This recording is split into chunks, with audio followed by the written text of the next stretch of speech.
我实在是非常担心，因为你就看到嘛，哈，什么叫 SOP 呀？什么叫顺时钟？防疫如同作战，所以大家就要照单一一套 SOP 来做，单一一套标准，不能够双重标准、多重标准。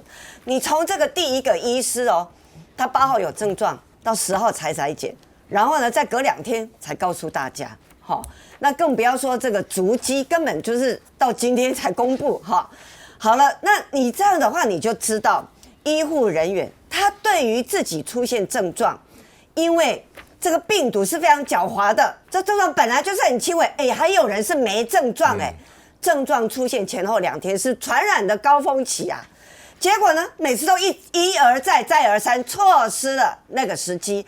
那这已经告诉我们了，第一个，你这 SOP 你要严格遵行，而且你要去做，你不能够再等到医护人员自己判断说，我这个症状是不是，我要不要去讲？因为一讲的话，他的同事要很辛苦哦，要穿这个重重的装备，然后帮他裁剪，所以他们害怕打扰他的同仁，害怕虚惊一场，于是他就自己呢观察再观察，所以那结果你今天发生这个事情已经一而再再而三了，竟然我们的防疫的官员还在做错误示范，还在教大家说，搞不好鼻窦炎，搞不好过敏，搞不好不是真的，可怕极了。最可怕的事情就是这个 SOP 不落实，然后你没有建立主动监测。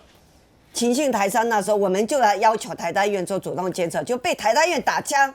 好了，现在你看，我们就证明了，你不能叫医护人员自己他们来通报，这种监测系统叫被动监测，1次失败，2次失败，3次失败，3次以后，这个防疫官员还在做错误示范，所以拜托大家正经一点办事啦 ，SOP， 然后呢，主动监测，为什么？这个医院发生事情到现在1个礼拜了，你还不去清查员工的症状，还不主动的去关怀，这叫主动关怀系统嘛？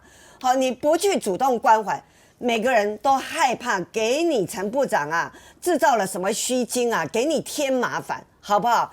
不要再把责任推给我们的医护人员的，你自己就要正经办事。要主动关怀，不要再有这种闪失，然后一而再再而三的错失防疫时机。但是再讲回来，你看我们台湾哦，对于这个检验，我就说嘛，把它当作天上仙桃不能乱摘对不对？那所以这个检验，你平时哦，医疗人员有照顾病人的，就要帮他做检验的，你都还不能等到他有症状，对不对？就现在全院员工。检验完了没有啊？没有。检验完了没有啦？然后时效又来了，14号、15、我要有症状，今天18号了耶！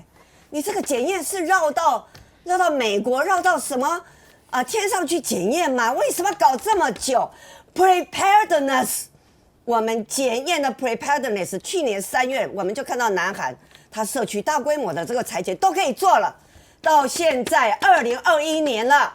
一个医院里面的检验，你到现在还在拖，让医护人员每个都担心死了。那我们所有的民众也要跟着担心。我们真的是要再次的忠告，逆耳的忠告，拜托陈部长，你不要再把检验这样子捏在手上，更不要说 PCR 检验以外，你医疗人员这个医院照顾了那么多的病人，承担这么多责任，血清的检测。抗体，你能不能给我们一个盛行率资料？